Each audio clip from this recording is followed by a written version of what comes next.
My name is Olivia, and I'm 28. That night, the night everything changed, I'd been tired for longer than I could remember. Not the kind of tired that sleep fixed. The deeper kind. The kind that had settled into my bones after years of giving everything I had to people who only knew how to take.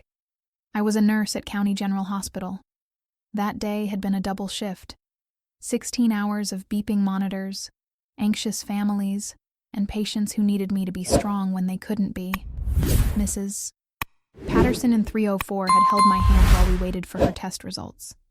Mr. Chen in 411 had finally smiled when I brought him the sugar-free pudding he'd been asking for. These small moments were why I'd become a nurse. By the time I clocked out at 11 p.m., my feet were screaming in shoes I should have replaced months ago. The parking lot was nearly empty. Just my beat-up Honda under a flickering streetlight, looking as tired as I felt. I sat behind the wheel and just breathed for a minute. That had become a ritual, sitting in silence before I had to face whatever was waiting for me. My phone lit up on the passenger seat. 11 missed calls, all from my mother. That familiar dread settled in my stomach like a stone. Linda didn't call 11 times unless she wanted something. Money, usually. Sometimes it was groceries she couldn't afford, even though I paid her rent. Sometimes it was an emergency that wasn't really an emergency. I should have driven home to my tiny apartment. Should have dealt with whatever this was in the morning. But guilt was a powerful thing when it had been hammered into you since childhood. I started the car and drove toward the house where I'd grown up. The house I'd been paying rent on for 3 years by then. It was a small ranch house on Maple Street, with the same blue shutters my father had painted the summer before he died. I was 12 when we lost him. Heart attack at 43. Sudden and cruel. My mother became someone different after that. Grief did strange things to people. And Linda's grief had turned inward, turned bitter. My sister Megan was only 7 when Dad died. She didn't remember him the way I did. She just remembered the absence, the hole he left behind.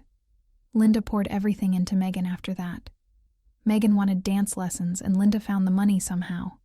Megan wanted a car at 16, and Linda co-signed a loan she couldn't afford. And when the bills came due, Linda would call me. At first I helped because I thought it was temporary. I just graduated nursing school and finally had a real income. A few hundred here and there to help my grieving mother and little sister. That seemed like what family did. But temporary became permanent. A few hundred became a few thousand. My savings account stayed flat and then started shrinking. I worked extra shifts to cover their emergencies. Put off my own life because they needed me. I told myself it was noble. Really, I was just afraid to say no. The house looked dark when I pulled into the driveway that night, except for the living room light. Through the window, I could see Linda pacing. Even from there, I recognized her body language. Arms crossed, shoulders tight. Whatever this was, she was angry. My phone buzzed. A text from Megan that said, "Where are you? Mom's freaking out." I climbed out of the car and every muscle protested. When had I started looking this worn down? When had I become this person who flinched at her own phone? I walked up the driveway past the garden my father used to tend that was now overgrown with weeds. Past the basketball hoop where he'd taught me to shoot. Past all these small monuments to a life that felt like it had belonged to someone else. My hand was on the doorknob when I heard raised voices inside. Linda and Megan arguing about something. I almost turned around. Almost got back in my car and drove away. I wish I had. Instead, I opened the door and stepped inside. The living room hadn't changed since I'd moved out 2 years before. My mother stood in the center of the room with her arms crossed, wearing that expression I'd learned to fear as a child. Disappointment mixed with fury. Megan sat on the couch with her phone in her hand, not even looking up when I entered. "It's about time," Linda said, her voice sharp enough to cut. "We've been waiting for hours." I set my bag down carefully. "I was working, Mom. What's going on?" Megan finally looked up and I saw the red around her eyes. "We need to talk," Linda said. "Your sister needs help, real help, and you're the only one who can provide it." And there it was, the real reason for 11 missed calls. I looked at Megan and then back at my mother and felt that old familiar weight settle over my shoulders. I had no idea that in the next hour everything I'd been holding together for 16 years would finally fall apart. Megan looked up at me with those red-rimmed eyes. "I need surgery," she said. "Rhinoplasty. Dr. Cohen can fit me in next month." The word hung in the air between us. Rhinoplasty. A nose job. I blinked, trying to process what I was hearing after 16 hours on my feet. "You mean cosmetic surgery?" I asked. "It's not cosmetic," Megan snapped. And just like that, the tears vanished. "I have a deviated septum. I can barely breathe at night." That was a lie. I'd watched her breathe just fine for 23 years. Watched her run track in high school. Watched her talk for hours on the phone without ever gasping for air. But I'd learned years ago that calling out my sister's lies only made things worse. "What did your insurance say?" I asked, even though I already knew the answer. Linda stepped closer, and her voice had that edge I recognized. "Insurance won't cover it," she said. "But Dr. Cohen is the best in the state. He'll do it for $15,000. The number hit me like a physical blow. 15,000. I made decent money as a nurse, but after years of covering their rent, their utilities, their endless emergencies that were never quite emergencies, my savings account held maybe $3,000. Maybe. "I don't have that kind of money," I said quietly. Megan's performance crumbled instantly. "Liar," she said. "You work constantly. All those extra shifts. Where does it all go?" "Here." The word came out harder than I intended. "It goes here. To your rent. Your car payment. That credit card bill from last month when you bought $600 worth of clothes you didn't need." My mother moved even closer, and I recognized the shift in the air. The temperature dropped before a storm. "Olivia," she said, "your sister needs this surgery. Family takes care of family. Or did your father and I raise you to be selfish?" Selfish. That word had followed me my entire life. Selfish when I'd wanted to study abroad in college. Selfish when I'd asked them to contribute to bills. Selfish when I'd suggested maybe Megan could get a job instead of taking online classes she never finished. Something inside me that had been bending for 16 years finally snapped. "No," I said. "I'm not paying for elective plastic surgery. I can't afford it. Can't or won't." Megan was on her feet now, her face twisted with something ugly. "Both," I said. The slap came without warning. My mother's hand connected with my face so hard my vision went white at the edges. Pain exploded across my cheek, sharp and hot. I stumbled backward and caught myself against the doorframe, tasting copper where I'd bitten the inside of my mouth. For one heartbeat, the room was utterly silent. I touched my face and felt the heat spreading beneath my fingers, felt something wet that might have been blood or tears or both. "That slap will teach you to obey," Linda said, and her voice was cold, satisfied. I looked at her then, and really saw her for the first time. There was no shock in her eyes, no regret, just cold satisfaction, like she'd solved a problem. Megan stepped closer and her voice dropped to something dangerous. "If you don't pay for my surgery," she said, "it'll be worse next time. Much worse." I straightened slowly. My face throbbed with every heartbeat. My hands shook. But underneath the pain and fear, something else was rising. Something I'd buried so deep I'd almost forgotten it existed. Rage. Pure, clean, righteous rage. I picked up my bag without a word. My legs felt distant, like they belonged to someone else, but they carried me to the door. I heard Linda's voice behind me, sharp with disbelief. "Where the hell do you think you're going?" I didn't answer, didn't look back. I walked out that door, got in my car, and drove. 3 blocks away at a red light, I caught my reflection in the rearview mirror. A dark bruise was already blooming across my cheekbone. My eyes looked hollow, lost. My phone buzzed in the cup holder. A text from Megan. "You'll regret this. We'll make sure of it." I blocked her number. Blocked my mother's too. The light turned green. I kept driving. I ended up at the Sunset Motel on the east side of town, the kind of place with flickering neon signs and rooms that rented by the hour. The night clerk barely looked at me when I paid cash for one night. I locked the door behind me and stood in the middle of that dingy room with its cigarette-stained walls and worn carpet that had seen too many other people's desperate nights. Then I fell apart. I cried until my throat was raw, until my chest ached, until there was nothing left inside me but emptiness. I cried for all the years I'd wasted trying to be enough for people who would never be satisfied, for the daughter I'd tried so hard to be, for the family I'd never really had. When the tears finally stopped, I sat on the edge of the bed and stared at my reflection in the mirror above the dresser. My face was a mess, bruised, swollen, streaked with mascara, but my eyes looked different somehow. Clearer. No more, I whispered to that broken reflection. It was a promise, a vow to myself. I didn't know how I'd keep it yet, didn't know what came next or how I'd survive it, but I knew with absolute certainty that I would never walk back through that door. I turned off the lamp and lay down in the darkness, listening to traffic on the highway outside and the distant wail of sirens, the ordinary sounds of a world that kept turning whether you were drowning or not. And somewhere in that darkness, underneath all the fear and pain and exhaustion, I felt something I hadn't felt in years. Hope, small and fragile, but real. I closed my eyes and held on to it like a lifeline. Tomorrow, everything would change. I woke up in that motel room to sunlight cutting through cheap curtains, and for one confused moment, I didn't remember where I was. Then my face throbbed and everything came rushing back. The slap, the drive, the promise I'd made in the darkness. My phone screen showed 23 notifications. I scrolled through them with detached fascination, like I was reading about someone else's life. The voicemails from Linda started sweet. "Olivia, darling, I know you're upset, but we need to talk. It's urgent." Then they turned sharp. "This is ridiculous. You're being childish. Call me immediately." By the fourth message, her voice was ice. "If you don't call back by tonight, there will be consequences. I mean it." I deleted them all without listening to the rest. Megan's texts followed the same pattern. First came guilt. "Mom's sick with worry. How can you do this to her?" Then anger. "You're destroying this family." Finally threats.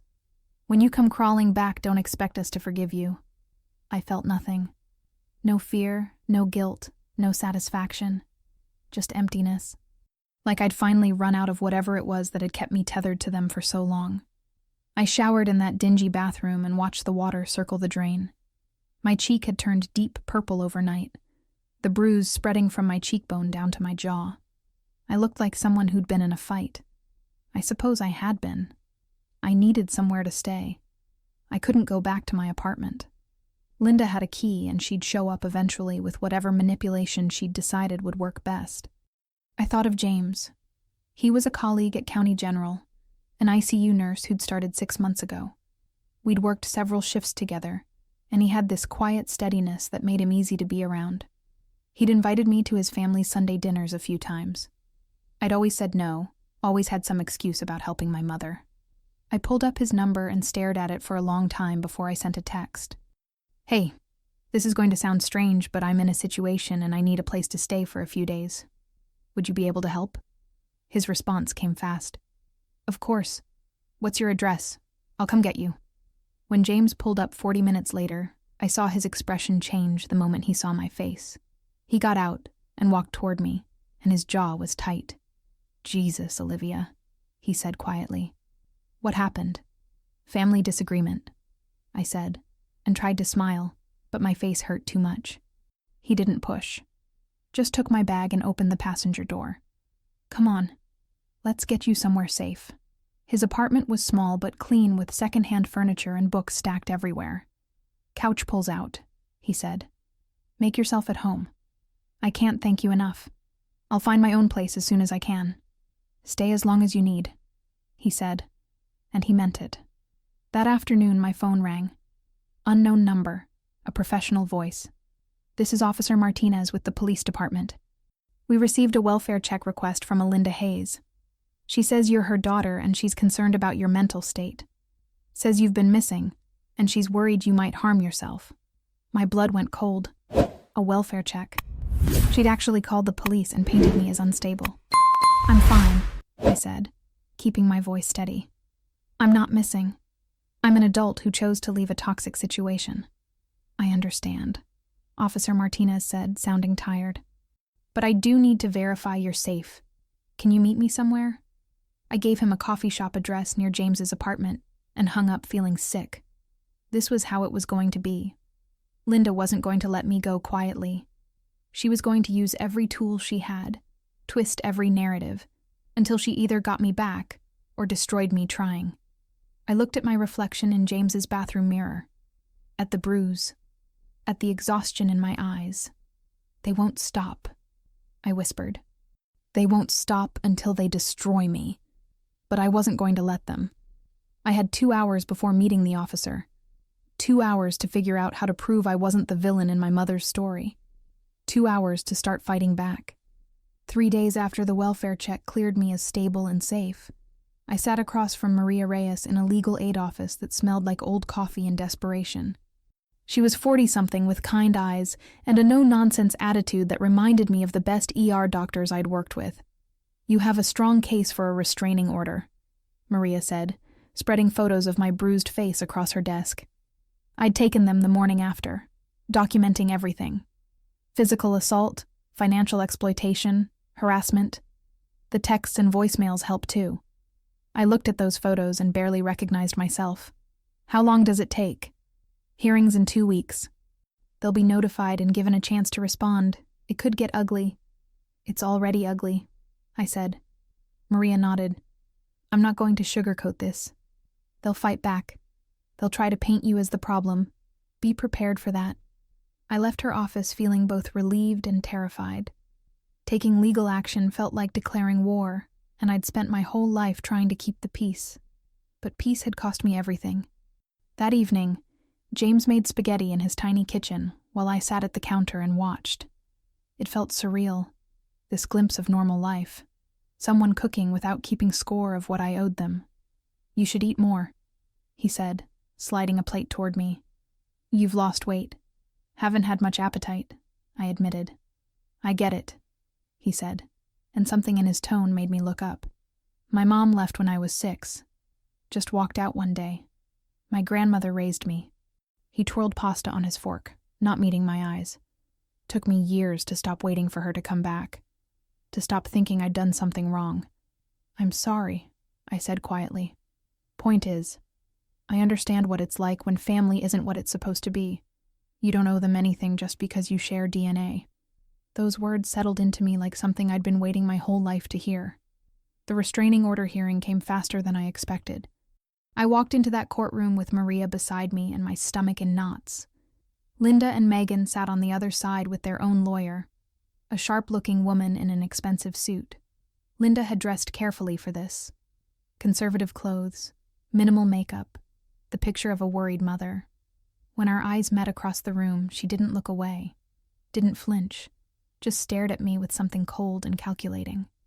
The judge was a stern woman in her 60s, who'd probably seen every variation of family drama that existed. She listened as Maria presented our case methodically.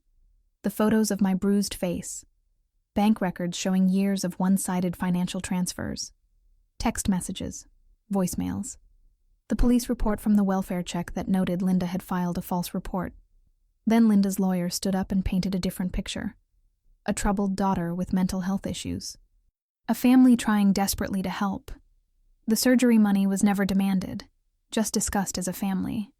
The slap was defensive when I became aggressive. I sat there listening to my life rewritten as fiction and felt my hands clench in my lap. Maria squeezed my arm gently. "Wait," the gesture said. "Your turn is coming." When I finally took the stand, I didn't cry, didn't raise my voice. I just told the truth calmly, factually. The years of financial control, the manipulation, the escalating demands. The moment my mother hit me for saying no. "I gave them everything," I said, looking directly at the judge. "My money, my time, my self-respect. The only thing I kept was my life, and now I'm taking it back." The courtroom was silent. The judge reviewed the evidence for what felt like hours, but was probably minutes. Finally, she looked up. "Restraining order granted. 1 year, renewable. No contact of any kind. If violated, there will be immediate consequences." And she looked at Linda over her glasses. "And Ms. Hayes, Filing false police reports is a crime. Consider this your only warning." Linda's face went white, then red. As we filed out of the courtroom, I heard her hiss at Megan. "This isn't over." But standing there with Maria and James, who'd taken the morning off to support me, I felt something shift inside my chest. Maybe it wasn't over. But for the first time, I was ready to fight. 6 months passed, and life settled into something that almost felt normal. I'd moved into my own studio apartment. Small, but entirely mine. No one had a key but me. No one could show up unannounced with demands and guilt trips. James had helped me move my few belongings on a Saturday morning. We'd grabbed coffee after, and he'd looked at me across the table with something careful in his eyes. "I know the timing might not be perfect," he'd said, "but I'd like to take you to dinner sometime. A real one, not just takeout on my couch." I'd smiled, felt something warm unfold in my chest. I'd like that too. We'd been taking things slow since then. Coffee dates, walks in the park, long conversations that stretched into early morning. He never pushed, never demanded more than I could give. It was like learning a new language after years of speaking only manipulation. Work had become my refuge. I'd been promoted to charge nurse, recognition I'd never allowed myself to pursue before. Doctor. Sarah Chen, the ER director, had pulled me aside one evening. "You're doing excellent work, Olivia," she'd said. "I wish I'd known what you were dealing with before. My ex-husband was like your mother. Took me 10 years to leave. Having people who understood, who'd survived similar battles, made the loneliness less sharp. But Linda and Megan hadn't disappeared. They'd just changed tactics. I discovered it on a Tuesday morning when a coworker I barely knew approached me in the break room. "Hey, I saw something on Facebook about you. Is everything okay?" My stomach dropped. "What do you mean?" She pulled out her phone and showed me. A post from an account I didn't recognize, but the profile picture was clearly Megan. The post was long, detailed, and completely fabricated. It painted me as an unstable daughter who'd abandoned her sick mother, stolen money from the family, and was now spreading lies to justify her cruelty. The comments were full of outrage from strangers who didn't know me. I sat down hard in the nearest chair. "That's not true," I said. "None of that is true." My coworker looked uncomfortable. I figured. You're not that kind of person. But it's getting shared around, and some people were asking about it. I showed the post to Maria that afternoon. She studied it with a grim expression. "This violates the restraining order," she said. "Indirect contact through social media still counts. We can file a motion for contempt. Will it stop them?" I asked. "It'll have consequences. Whether that stops them is another question." That night I couldn't sleep. I lay in my apartment staring at the ceiling and feeling that old fear creep back in. They were going to keep coming, keep finding new ways to hurt me, to control the narrative, to punish me for leaving. James came over when I called him at 2 a.m. He didn't say much, just held me while I cried angry, frustrated tears. "I thought getting away would be enough," I said. "I thought once I left, once I had the restraining order, it would be over.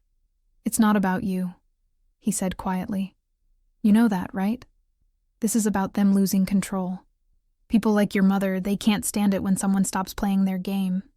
The contempt hearing happened 2 weeks later. The judge was not pleased.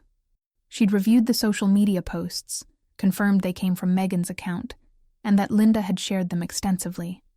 "This is a clear violation of the restraining order," the judge said. "Ms. Hayes, you are fined $5,000, and the restraining order is extended to 3 years. One more violation, and you will face jail time. Am I clear?" Linda's mask slipped just for a moment in the courtroom hallway. She looked at me with pure hatred. "You'll regret this," she hissed. "Family doesn't just disappear because you file paperwork." But I didn't flinch anymore. I stood there and met her eyes steadily. "You're right," I said. "Real family doesn't disappear. But you were never family. You were just people who happened to share my blood." I walked away and didn't look back.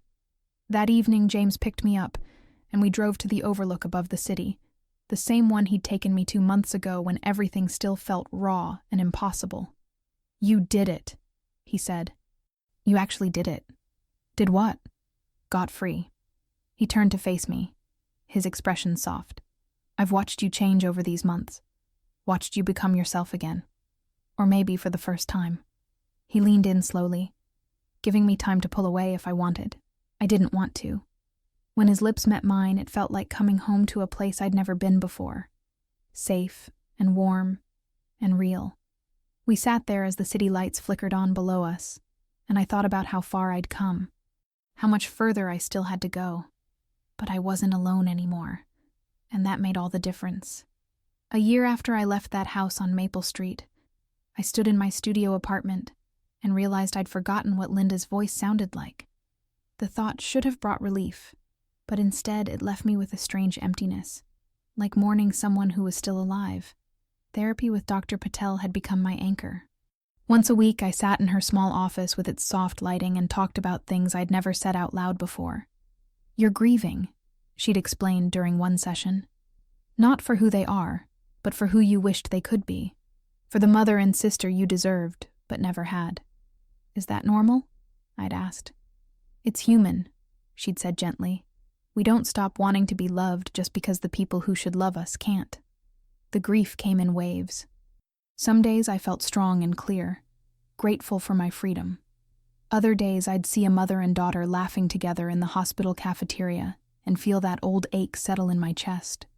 But I was building something new, something mine.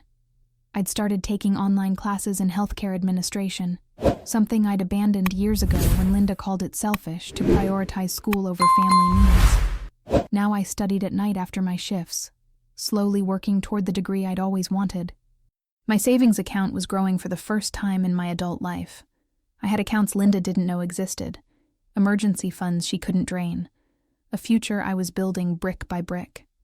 James and I had settled into a comfortable rhythm. Sunday mornings at the farmer's market, Wednesday night dinners at his place. Small rituals that felt like home. His family had embraced me with the kind of warmth I'd only read about. His grandmother Rosa had taken one look at my face the first time we met and pulled me into a hug that smelled like lavender and baking bread. "You're too thin," she'd said in her thick accent. "James, she needs feeding. Come, sit." That dinner had overwhelmed me. The easy laughter, the gentle teasing, the way they actually listened when people spoke. I'd excused myself to cry in the bathroom, and Rosa had found me there. "Family is not always blood," she'd said, taking my hands. "Sometimes it's people who choose to love you. You understand?" I'd understood. One Saturday in October, James and I drove out to the cemetery where my father was buried. I hadn't been there in years, too caught up in Linda's endless needs to make the time. I stood at his gravestone and felt James's hand warm in mine. "Hi, Dad," I said softly. "I'm sorry it's been so long. I've been busy escaping." I smiled through tears. "I think you'd be proud of me. I finally did what you always said." I stood up for myself. The wind rustled through the trees and I could almost hear his voice. "That's my girl." But peace was fragile. One evening my phone buzzed with a text from an unknown number. I almost deleted it without reading, but something made me look. It was from Megan. Just one line that made my blood run cold. "Mom's in the hospital. Heart attack. She's asking for you." I stared at that message for a long time. Felt that old guilt rise up like muscle memory. What if it was real this time? What if she actually needed me and I ignored it? I showed the text to James. He read it and his jaw tightened. "Could be real," he said carefully. "Could be another manipulation." "How do I know?" "You call the hospital directly. Not them. The hospital." I did. My hands shook as I dialed County General's main line and asked if they had a Linda Hayes admitted. The operator checked. "No one by that name in our system," she said. "Try other hospitals, maybe?" I called 3 more. Same answer. No Linda Hayes anywhere. I sat on my couch and felt something cold settle over me. It was a lie. Another test to see if I'd come running back. Another way to manipulate me even from behind the wall of a restraining order. I blocked the number and didn't respond. That night I dreamed I was 12 again, standing in the driveway while my father taught me to change a tire. He looked at me and smiled. "You're going to be okay, Liv. You're stronger than you think." I woke up with tears on my face but something lighter in my chest. They'd tried to pull me back and I hadn't gone. I'd chosen myself, and somewhere in that choice, I found a kind of peace I'd never known before. Not the absence of pain, but the presence of something stronger. The quiet certainty that I could survive whatever came next, because I already had. The lawsuit arrived on a Tuesday morning, delivered by a process server who looked apologetic as he handed me the envelope. I signed for it with shaking hands and waited until he left before I opened it. Linda was suing me for elder neglect and financial restitution. She claimed I owed her $50,000 for loans she'd given me over the years, plus damages for abandoning her in her time of need. I sat on my apartment floor and read through the legal language twice, 3 times, trying to make sense of it. Every act of generosity I'd ever shown them had been twisted into proof that I'd acknowledged debt. Every dollar I'd given to keep them afloat was now evidence that I owed them more. Maria's face was grim when I showed her the papers. "It's frivolous," she said.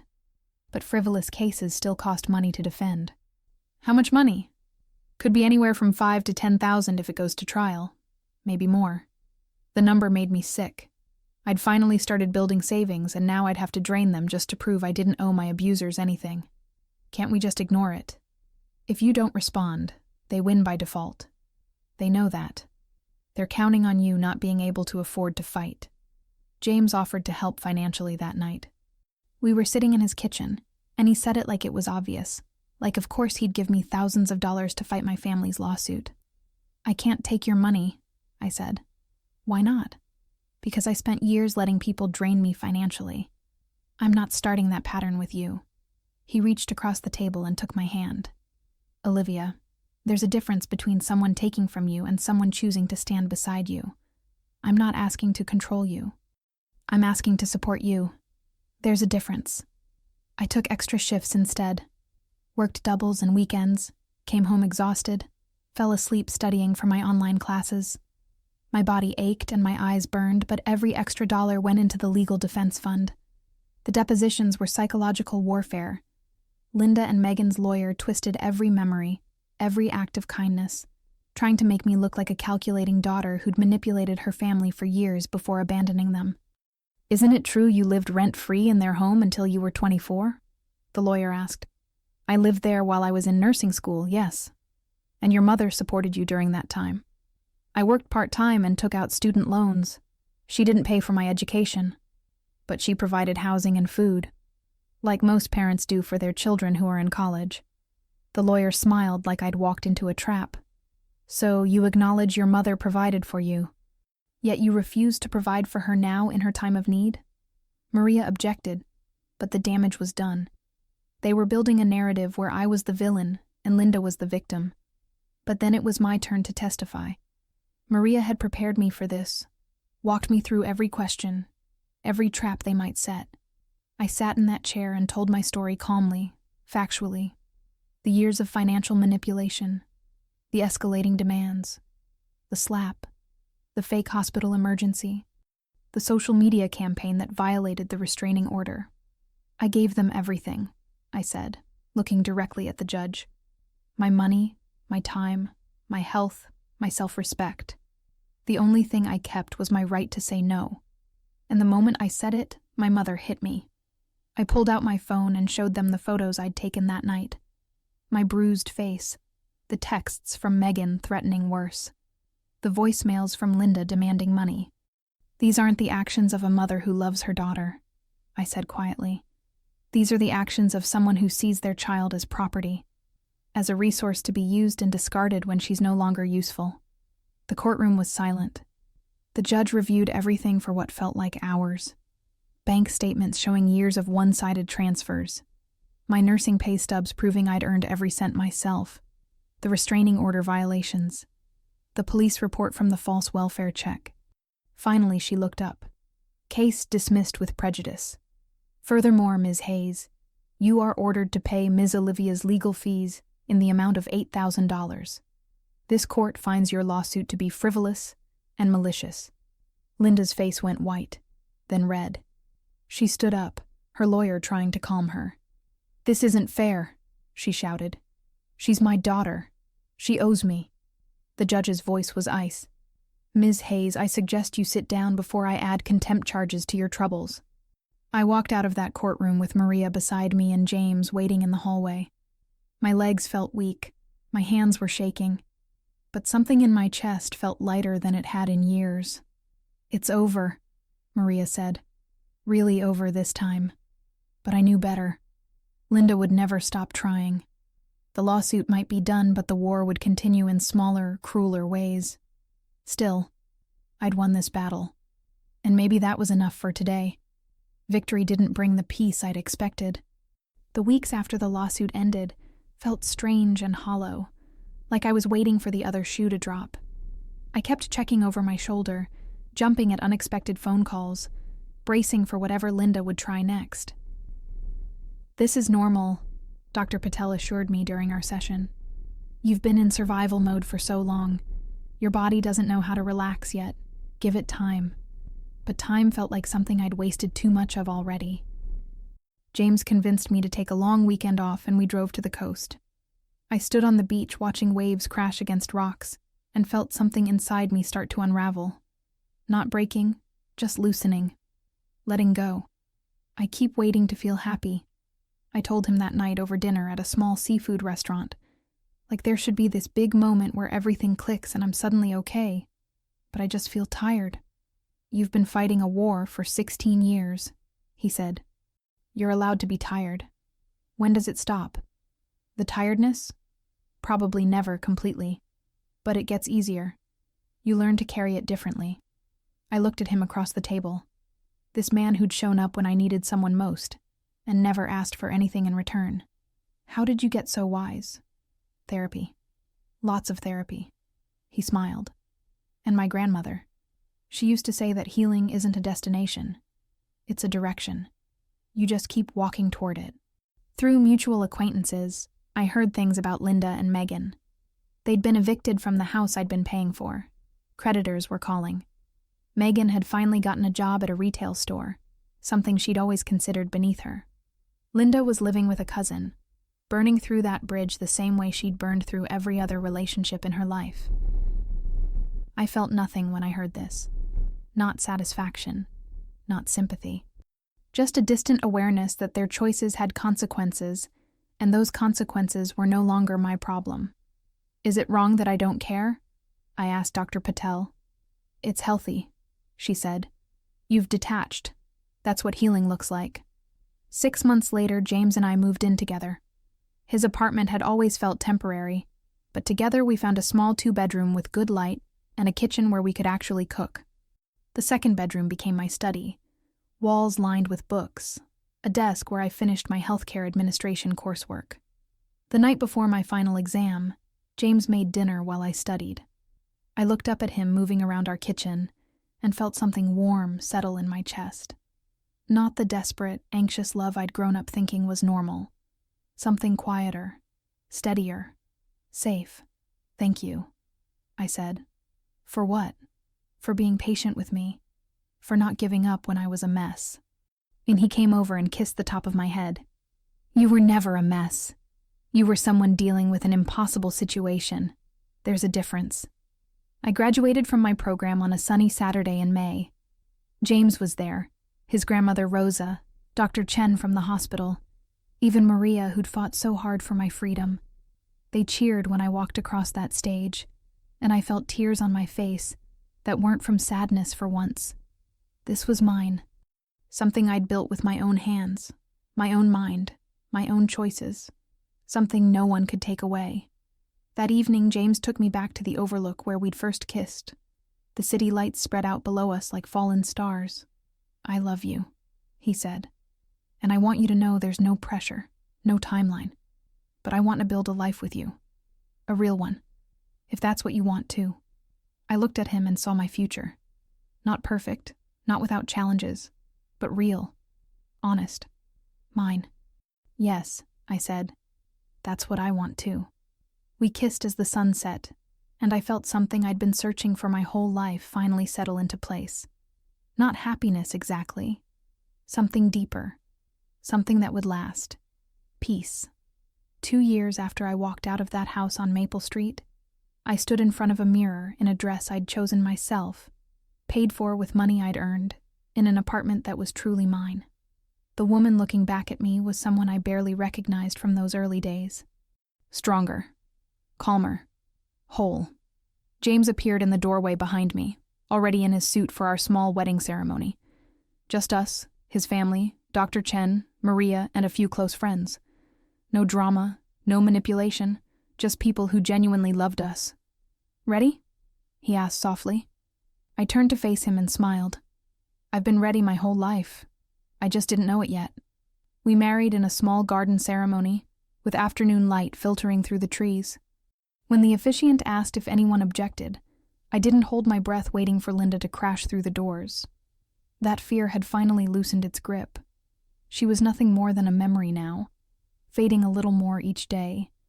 My nursing practitioner license had arrived 3 months earlier. I'd framed it and hung it in our bedroom where I could see it every morning. A reminder of what I'd built from nothing, what I'd achieved once I stopped carrying other people's weight.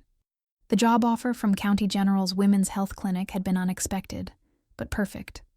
I worked with patients who needed more than medical care. Women escaping domestic violence. Mothers struggling with postpartum depression. Young girls trapped in situations they didn't know how to leave. I understood them in ways textbooks couldn't teach. One afternoon, a young woman came in with bruises she tried to hide under long sleeves. Her intake form listed an emergency contact that she kept glancing at nervously, like he might materialize from the paper itself. I sat down across from her and recognized that look in her eyes. The exhaustion, the fear, the desperate hope that someone might see past the lies she'd been forced to tell. "You're safe here," I said quietly. "Whatever you need to tell me stays between us. I promise." She stared at me for a long moment. Then the dam broke. The story poured out. A boyfriend who controlled her money, isolated her from friends, said he hit her because he loved her too much. It was a different story than mine, but the same patterns underneath. Control. Manipulation. The slow erosion of self until you forgot who you'd been before. I listened, documented carefully, connected her with resources, with Maria's legal aid office, with a shelter that could take her tonight if she was ready. "Is it really possible to leave?" she whispered, tears on her face. "Everyone says family is forever. That love means staying." I took her hand and thought about that night in the motel when I'd whispered, "No more," to my own reflection. Thought about every painful step since then. The legal battles, the therapy sessions, the moments I'd wanted to give up because fighting was so much harder than surrendering. "Yes," I said, meeting her eyes. "I did. And you can too." She left with a safety plan and my personal number. I didn't know if she'd use it. Didn't know if she'd find the strength to walk away, or if she'd go back like so many did. But I'd planted a seed. Sometimes that was enough. That evening, James found me staring out our kitchen window, lost in thought. "Rough day?" he asked, wrapping his arms around me from behind. "Heavy day," I said. "But good. I think I helped someone today. Really helped."